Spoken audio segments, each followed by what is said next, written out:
Welcome back नाज़रीन। Iran America मुज़ाकरात हो पाएंगे नहीं हो पाएंगे, इस पर बात कर रहे हैं हम। कंवर चीमा साहब talk about the naval blockade. उसकी वजह से जो ईरानी मईशत पर असर पड़ रहा है, आपको पता है कि 90% ऑयल तो सिर्फ चाइना उससे ख़रीदता है, और डिस्पाइट ऑफ इकनॉमिक सैंक्शंस जो है चाइना उससे ये ऑयल ख़रीदता रहा है। आप समझते हैं कि नेवल ब्लॉकेड की वजह से चाइना कहीं ना कहीं इंटरवीन करेगा बीच में, बिकॉज सारा जो फ़ायदा है वो तो चाइना को हो रहा था इससे।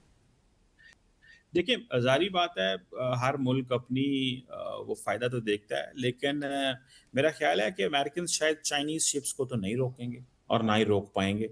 अगर इरानियंस उनको अलाउ करते हैं कि सेफ़ पैसेज से गुज़र जाएँ। अभी तक जो इन्फॉर्मेशन आ रही है वो यही है कि जो शैडो शिप्स होती हैं उनको कंट्रोल करने की बातें हो रही हैं और उस सिलसिले में चीज़ें चल रही हैं। अदर दैन दैट तो कोई नहीं है। चाइना, ज़ाहिर बात है, कोई भी मुल्क हो उसकी शिप्स को रोकना, मैं समझता हूँ कि ये एक इंटरनेशनल वाटरवेज़ के जो इस्तेमाल पे किसी का हक छीनना, ये किसी को हक नहीं है। अमेरिका की जॉब है, ज़ाहिर बात है, वो जो करना चाहते हैं वो ये चाहते हैं कि हम अगर ईरान को ये फ्री हैंड दे दें कि वो स्ट्रेट ऑफ हार्मुज़ पे जो मर्ज़ी करे, तो वो समझते हैं कि ये हमारी कमज़ोरी है। क्योंकि इस जंग की जो एक कैजुअल्टी है वो फ्री फ्लो ऑफ ट्रेड है स्ट्रेट ऑफ हार्मुज़ से। तो उस पे अमेरिकन चाहते हैं कि एटलीस्ट हमारी भी इजारादारी हो और ईरान तेल बेचता रहे, ईरान सारा कुछ करता रहे और हम कुछ ना कर सकें, तो ये उनकी मजबूरी है।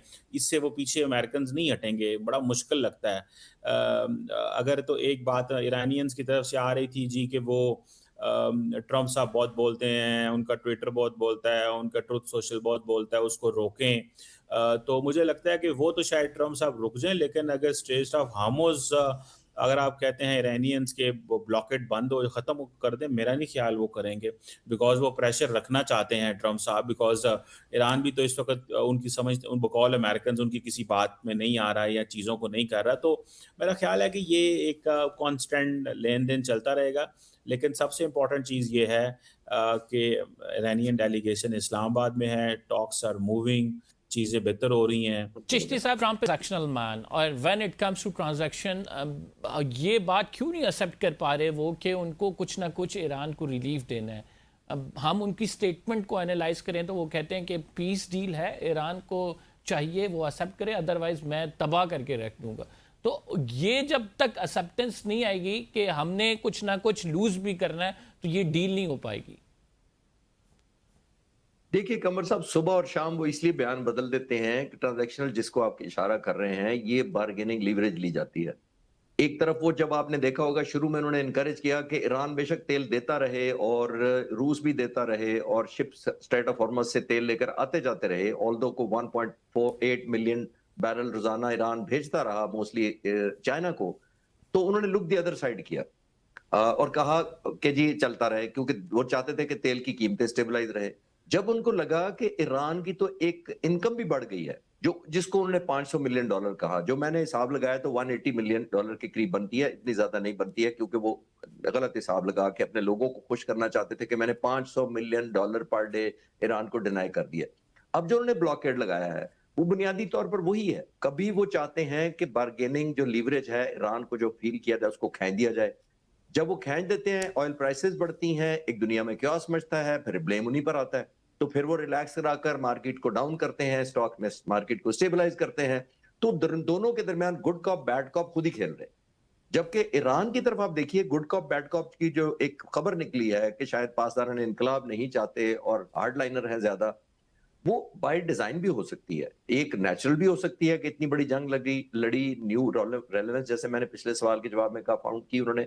लेकिन एक बाय डिजाइन भी होता है कि आप ये कहते हैं कि मैं तो ये देने को तैयार हूं, लेकिन मेरे दूर के लोग, जो कुलीग्स हैं, फ्रेंड्स हैं, वो नहीं मानते। जैसे आप किसी घर की डील करते हैं तो कहते हैं जी मैं तो इतने बेच दूंगा, लेकिन मेरे वाले साहब नहीं मानेंगे। ये बिल्कुल कॉमन लोगों को अंडरस्टैंड करने के लिए ये टैक्टिक्स होते हैं। लेकिन हैविंग सेड दैट, दोनों एग्जॉस्ट हो चुके हैं, दोनों की थ्रेशोल्ड हो चुकी है, दुनिया हॉस्टेज बनी हुई है। हमें दुआ करनी चाहिए पाकिस्तान की कोशिशों के लिए भी, खास तौर पर, कि दोनों में सेंस प्रिवेल करे और वो कन्वर्ज पाए, ऑल्दो बहुत चैलेंजिंग होगा। हाँ, हमारे साथ चिश्ती साहब खुर्शीद कसूरी साहब मौजूद थे, और उनकी जानिब से कहा गया कि 4 से 6 हफ्ते तक अगर ये जंग जारी रहती है तो कहत आ जाएगा, फर्टिलाइजर्स नहीं होंगे, एक मुश्किल सूरत हाल में हो जाएगा। अभी भी on the brink of collapse हैं बहुत सारी मईशतें जहाँ के जो है तेल ज़खायर ख़त्म हो चुके हैं या तेल के हवाले से बड़ी लंबी लंबी लाइनें लगी हुई हैं, आपका क्या नुक्ता नज़र है इस पे? देखिए, ये तो बहुत लंबी लिस्ट होगी। आप एक शायद पूरा प्रोग्राम कर सकें कि सिर्फ तेल की हम बातें कर रहे हैं। बहुत ज्यादा केमिकल्स हैं, बहुत ज्यादा खाद है, खाद ने एग्रीकल्चर को सपोर्ट करना है, फूड शॉर्टेज हो जाएगी, मेडिसिन की सप्लाई शॉर्टेज हो जाएगी।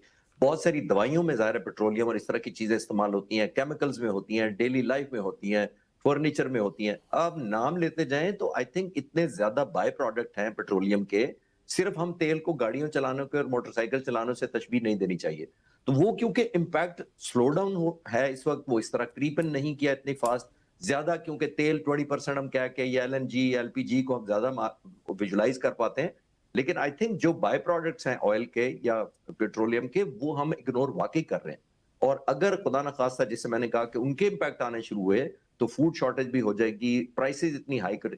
एक और बड़ा साइकिल होता है। देखिए, जब आपके मुख्तलिफ प्रोडक्ट्स हों, केमिकल से बनते हैं, खाद ही ले लें, जब वो शॉर्टेज होना शुरू हो जाएगी, उसकी कीमतें बढ़नी शुरू हो जाएंगी, कीमतें बढ़नी शुरू हो जाएंगी तो ऑर्डर कम होना शुरू हो जाएंगे, और ज्यादा शॉर्टेज हो जाएगी, फैक्ट्रियां या प्रोडक्शन यूनिट्स वाइबल नहीं रहेंगे। जब वो वाइबल नहीं रहेंगे तो ऑब्वियसली आस्किंग प्राइस ब्लैक होना शुरू हो जाएंगी चीजें।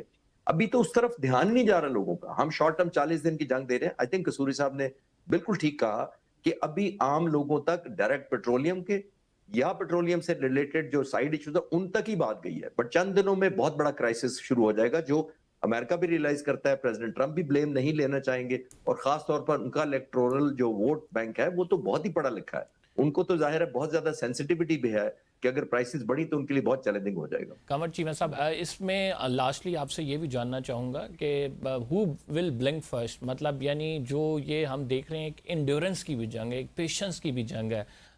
खर्ग आइलैंड से ईरान का तेल निकलता है और उसके बाद फिर अगर वो एक्सपोर्ट नहीं कर पाते, उनको इकनॉमिक प्रॉब्लम्स होते हैं। दूसरी जानिब अमेरिका कितने अरसे तक स्ट्रेट ऑफ हुर्मुज़ को की बंदिश बर्दाश्त कर सकता है, उसकी इकॉनमी पे भी प्रेशर आ रहा है। तो इस सारे मामले में आप क्या समझते हैं, किसका पेशेंस लेवल ज़्यादा है? देखिए, अमेरिका को अंडर एस्टिमेट नहीं करना चाहिए। आप देख लें, अगले दिन ट्रंप साहब भी कह रहे थे हम अफगानिस्तान में कितनी देर रहे, हम वियतनाम में कितनी देर रहे, इराक में कितनी देर रहे। ये अगर आप ये अंडर एस्टिमेट करेंगे अमेरिकन इकोनॉमी को, अमेरिकन रेजिलियंस को, देखिए उन्होंने तो पूरी ज़िंदगी जंगें ही बाहर लड़ी हैं। उन्होंने कौन-सा अपने खित्ते में जंग लड़ी है? उन्होंने कौन-सा कनाडा, मेक्सिको या नॉर्थ अमेरिकाज़ में जंग लड़ी है? उनको तो कोई मसला नहीं है जंग लड़ने के हवाले से। लेकिन देखिए लेकिन ज़रा ईरान का भी देखें तो 10 साल तक तो इराक से जंग लड़ते रहे हैं। नहीं, देखिए वो बॉर्डरिंग नेशंस है ना, वो और बात होती है। अमेरिका को in terms of financial resources तो कोई प्रॉब्लम नहीं है। वो इतना बड़ा मुल्क है, अभी भी उन्होंने ऐलान किया है कि वो $1 ट्रिलियन पे अपना दिफाई बजट लेके जा रहे हैं। फाइनेंशियली कोई प्रॉब्लम नहीं है उनको, मुझे ज़ाती तौर पे लगता है। बाकी जंग लड़ना भी चाहें तो वो लड़ सकते हैं। और ये जो हाँ, ट्रंप साहब का क्योंकि मिजाज डिफरेंट है, और वो हो सकता है वो कहें जी ठीक है, इसको कंक्लूड करें, मैंने चाइना जाना है, मैंने वहाँ चीज़ें करनी है, डील करनी है, दिस एंड दैट। तो ये चीज़ जो है जी। ये थोड़ी-सी आ सकती है। अदरवाइज़ मेरा ख्याल है जंग लड़ने को अमेरिकन्स भी लड़ सकते हैं, लंबी जंग लड़ सकते हैं। गो के खित्ते के ममालिक जो हैं और यूरोपियन एलाइज़ जी। परेशान हैं बिकॉज़ वो भी इससे मुतासर हो रहे हैं। चिश्ती साहब, you expect direct talks or indirect talks when it comes to second round? I think conditions apply on this. Why? Because अगर लगा कि कोई मेजरेबल टर्म अमेरिका को मिल रहे हैं और ईरान को भी लगा कि कोई टेक होम है, तो ओमान का और रूस का दौरा जो फॉरेन मिनिस्टर साहब का है वो चंद दिन पेंडिंग भी हो सकता है। ये मेरा गैस है सिर्फ। अगर कोई कन्वर्ज किया तो हो सकता है पाकिस्तानी हुकूमत दरखास्त करे कि जनाब क्योंकि हम करीब पहुंच रहे हैं तो आप कंटिन्यू करें मुज़ाकरात, या सेकंड राउंड करें, थर्ड राउंड करें। लेकिन डिपेंड करता है कि दोनों को एक सिग्निफिकेंट ऑप्टिक्स मिल गए हैं जो अपने अपने लोगों को वो फतह की ट्रॉफी की शक्ल में दिखा सके। उस पर डिपेंडेंट होगा कि राउंड कितना प्रोलॉन्ग होता है, कितनी से सीनियर लीडरशिप इन्वॉल्व होती है और कितना टाइम लगता है।